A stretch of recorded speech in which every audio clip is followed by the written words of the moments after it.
Welcome everybody to our second installment of Triathlete Interview. Today I'm here with Jarrod Shoemaker. Jarrod, thank you for coming in today. Yeah, no worries.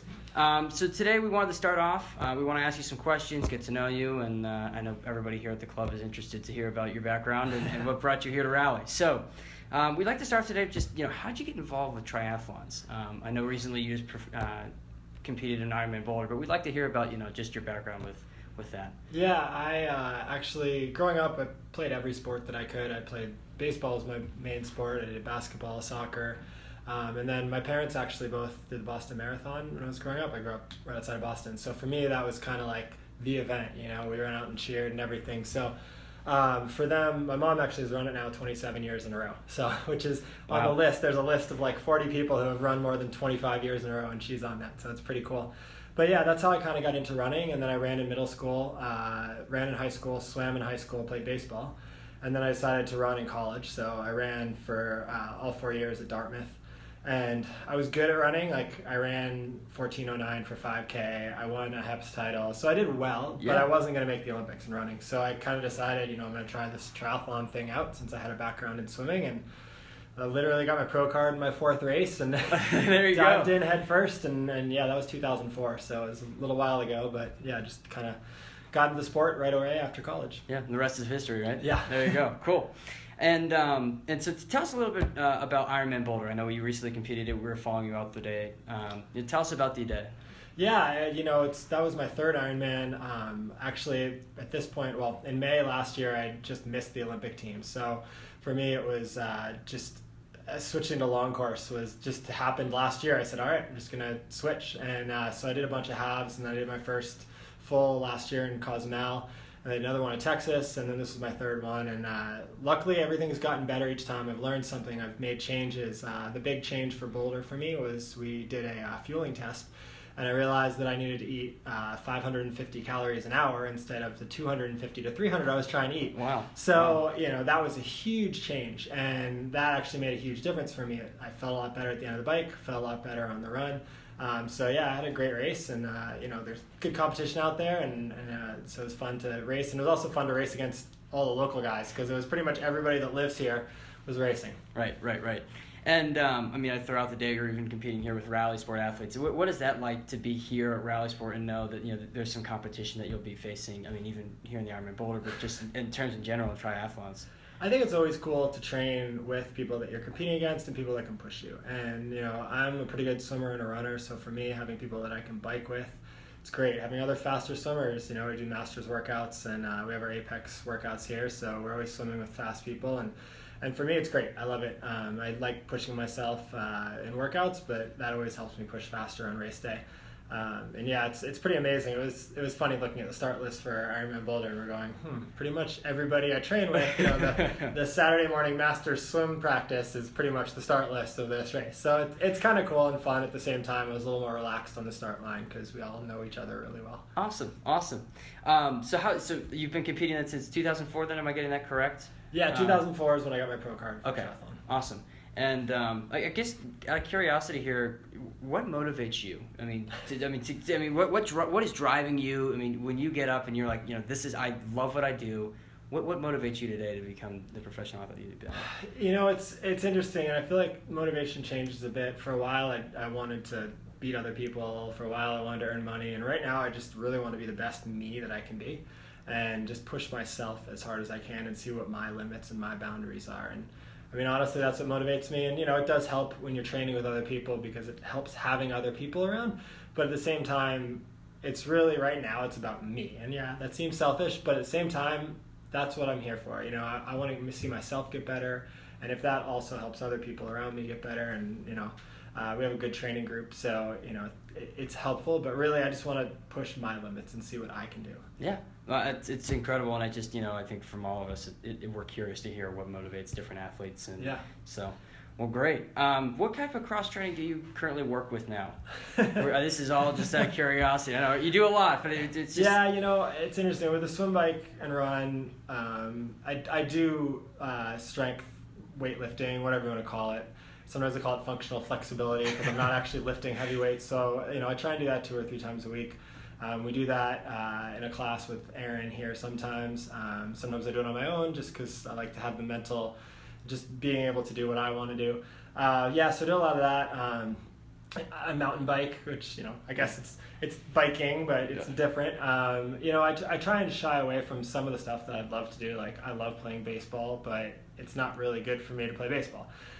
So I'd say that cross training isn't quite as much. If I were running, I'd probably be swimming and biking as cross training. Right. But since we do triathlon, we kind of get to do 3 sports already. So I think that's kind of cool to begin with. Yeah, awesome. We talked about recently you increasing your amount of calories you take during the race. So what type of fuel are you putting in your body when you're during race day? Yeah, that was an interesting conversation that we had, was how am I going to get those extra calories in?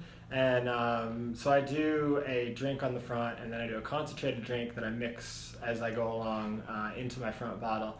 I do some chews, but we actually decided to do peanut butter and jelly sandwich on the bike. And it's something that I have in the morning before run workouts. I'll have toast, peanut butter, and jelly. So I know that I can digest it well and race off it. So that's actually what we did. And it was pretty cool. It actually tasted great. And it was funny. I went by one aid station, and some kid's like, he's eating peanut butter and jelly. And that just made me laugh. So it actually was really good. Yeah, but yeah, you have to have stuff that your body is used to eating. You don't want to eat anything that's just totally different and crazy. Yeah. You have a preference for which type of peanut butter you like? I like crunchy peanut butter. I like the whatever chunky crunchy peanut butter better than just smooth peanut butter. Yeah, okay. Well, yeah. Curiosity. Now, when you're competing, what would you say is the hardest part about competing for you? I mean, you either take us back to Ironman Boulder or a previous event where you can kind of remember something, but what's the hardest part you'd say? Back in my ITU draft legal days when I was trying to make the Olympic team, for that, honestly, it's the start. Like the swim, you have 75 of your best friends diving in with you at the exact same time, and you're all going for one buoy 300 meters out, and you could swim pretty much the exact same pace. So that's just stress and chaos and anxiety and fear all rolled into one. Long course is a little different. Long course is, you can't let yourself get too high or too low during a race because it's so long and so many things can happen. I mean, in Ironman Boulder, I dropped my chain and I was like, all right, get off, put it on, go.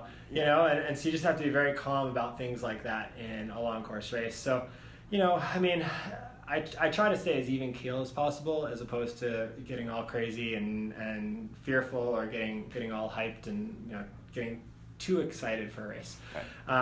But for me, it's tough. It's just very different with the different types of races. In an Ironman, you have to be on the start line, just kind of like, all right, got 8.5 hours, so let's go. Yeah, right.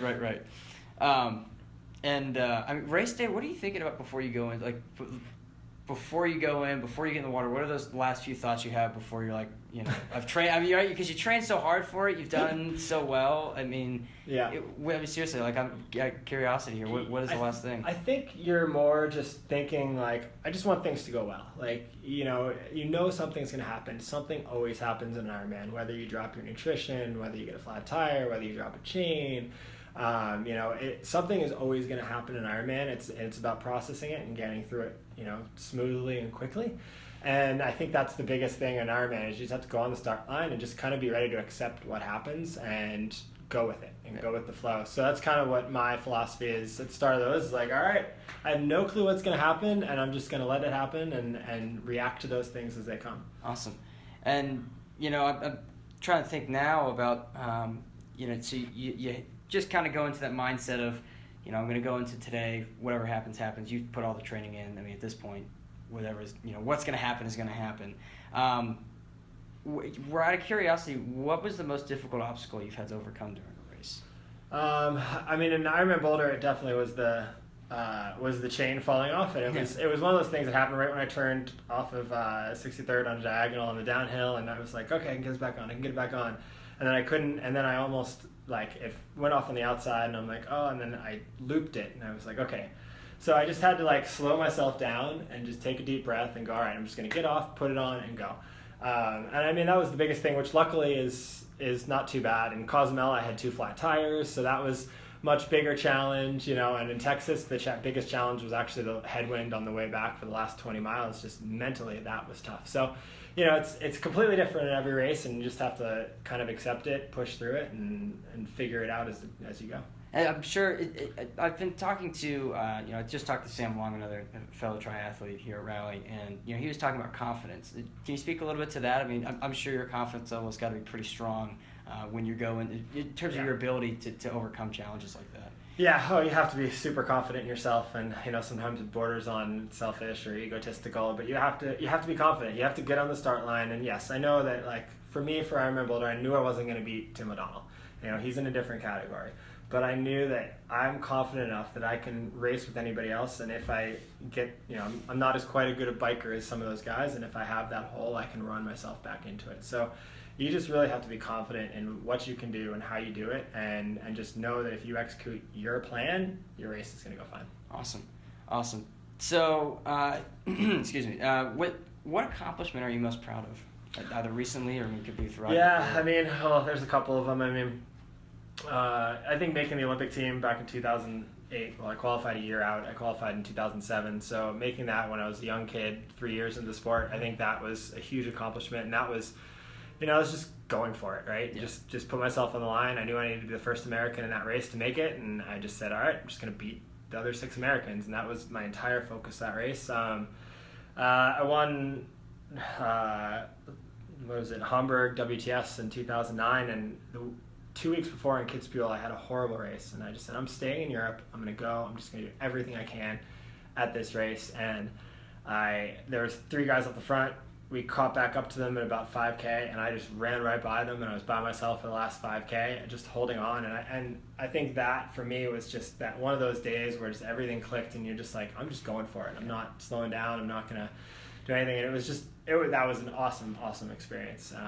And then I won Duathlon World Championships in 2009 in Concord, North Carolina, on the Concord Motor Speedway track. Wow! And I had a sprint finish, and that was another thing. I was so excited, you know, it was a sprint finish, and I let him go, and then I got him right at the line, and, you know, just having the confidence that I knew that I could get him, even if he had that little edge on me 100 meters out, I could get him. So, yeah, I think there's a lot of those really awesome races, and even though those happened, you know, 8 years ago now, it's still something that drives you, because you know that you had that success, you can do it, and I know I can do it again. It's still there, right? And that confidence going forward, you have the ability. You've shown yourself that you've been able to perform well. Yeah. So yeah, that's awesome. Well, great. So what would you say is your greatest strength then? So building off that accomplishment. I think I think it's a little bit of being resilient. Sometimes I'm not resilient, but other times it's just kind of going with the flow. And sometimes I get bad at that, but I think in general I'm really good at just kind of going with the flow and just going from one thing to the next and doing well. Awesome. Yeah. Favorite memories from competing? I mean, you know, we're kind of just tripping down the memory lane here. Some of those, I mean, winning Hamburg WTS, winning the duathlons because it was at home. I think those are probably 2 of the coolest things. And obviously competing at the Olympics is pretty cool. Yeah. Awesome. Cool. We just have some fun last little questions here. Your favorite food to eat when you're not training, like, you know, don't worry about training or everything. What do you like to go? I eat ice cream all the time. I love ice cream. Ice cream, pizza, but yeah, ice cream. That's your go-to. A specific flavor? I like chocolate and like chocolate chip. So chocolate. Yeah. All right, there you go. Hey, you can't go wrong with that. Any type of music you listen to? I'm not a huge music guy. Okay. I kind of listen to whatever's on. I'm not really. I don't know. I don't like a couple things, but I kind of listen to pretty much everything. Any pump up music before you go into the race, or not so much? No, not really. No, I'm not really a pump up music guy. Yeah. I kind of like to be in myself and not. I don't. Yeah, I've never really been a music guy with that. No, that's okay. Yeah. Out of curiosity. And kind of last thing, what really brought you here to RallySport? I mean, you're from Florida, right? So yeah, so I train in Florida in the winter and then in Boulder in the summers, and I'm with the Apex group with Neil and Grant, and so we swim here. We've been swimming here and lifting here, and so it's just a great place. It's crazy how many people you see, how many other triathletes and runners, and I think that's just cool for the. You know, as a community, you see all these really good elite athletes here in one place, and kind of motivates you to see, somebody, like Sarah Vaughn runs, really fast mile, and you're like, that's awesome. Yeah. And I go and do well in Ironman Boulder, and, you got all these people who are really good at what they do. And so I love that. And and obviously we all enjoy working with Aaron for our strength stuff and having that kind of consistency. And obviously I don't have it all year long, but in the summers it's great for me. So yeah, I mean, I love it. I think it's just easy. It's an easy place to train, an easy place to kind of to come here and relax a little bit and train hard and relax. And now, is your training style similar to when you're in Florida? I'm sure, right? It's the same type of stuff you're doing when you're not here. Yeah, exactly. I mean, it's pretty much the same. It's more or less the same schedule. The only difference in Florida is that we have a long course pool down there, and and it's and the place we live is it's a little bit more rural and quiet than Boulder, but it's different, and we don't have mountains. We've got flat and flat and flat. So it's cool to have the difference between being down there and in Florida and then coming back up here in the summers. Awesome. What's your favorite activity to do when you're not training? Sitting on the couch and watching TV right now. No, all right. There you go. I watch good stuff, though. I try and watch history programs and stuff like that. But yeah, I mean that, and I also started coaching, so okay.